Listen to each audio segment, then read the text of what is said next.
know these not criminals. They're not street thugs because you can't play with the organization with that type of, stature jacket on your back. So we know these are uh, kids that's in school and active because they're playing.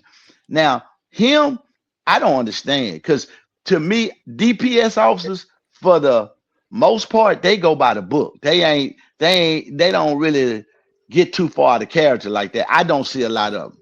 I see them usually being the most patient. But with him, I don't want to say the racism thing, but it was something to that, man. It was a lot to that, and it's scary because these are the people we got on the street supposed to protect us and look after us. Oh. That's the bigger picture. That's just the game. Just imagine if them boys wasn't at the game. You know what I'm saying? And I'm gonna land it there for everybody else can get their opinion. I'll chop back in later. Next up. You got T-Dot. Yeah, man. He was out of line. I'm trying to understand where he was going, what he was trying to accomplish. And it seems like 'cause at that point in the game, I believe that A&M was getting whooped, right? At that point in the game. Yeah. Yes, sir.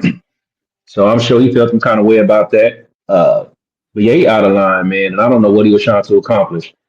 And from my understanding, he got relieved of his security duties. Yes. I mean, he's still a sheriff or whatever his title is, but he won't be at the games, So I guess that's a little side money or something like that. But he won't be getting that. So Yeah. forever, how long we don't know. But yeah, he was out of line. I don't know what he was thinking, and you can already assume he's the older man there. You know what I'm saying? So he was super immature to do something like that. Out of line. Yeah. Pack him up.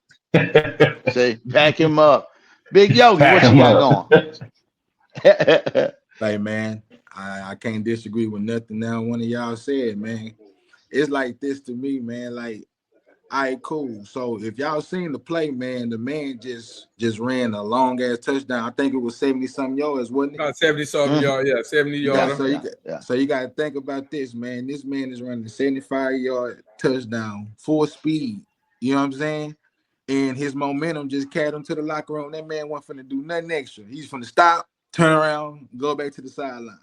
What was the point of you going up there and bumping like you trying to exert your power on him or something? Like, what you doing? And then the fact that he got suspended or whatever from doing the games no more, like T-Dot said, man, that's you still on the streets.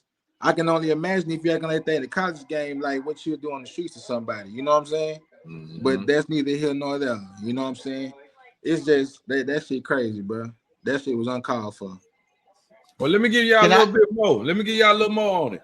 So, Yogi did tell y'all that the young man had caught. He received it was a receiving touchdown. So the quarterback threw it to him. He caught the ball, and then he was on his way for roughly 70 to 60 yards on that there.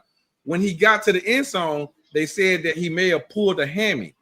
So that's why he couldn't stop in time in order for him, and that's why he kept running. Now, anybody that knows when that hamstring go, you ain't just gonna stop automatically. You kind of gotta transition yourself to slow yourself down so that you can catch yourself before you rupture it anywhere. So that's one point. The next point was, which was interesting to me, is where the police officer came from, y'all. He wasn't even in the tunnel. He wasn't in the tunnel originally. What made him go to the tunnel is after he saw the player actually enter the tunnel, he then went in behind him. After the rest of the players went in, he then went in behind him, and then he made that contact. Completely unnecessary.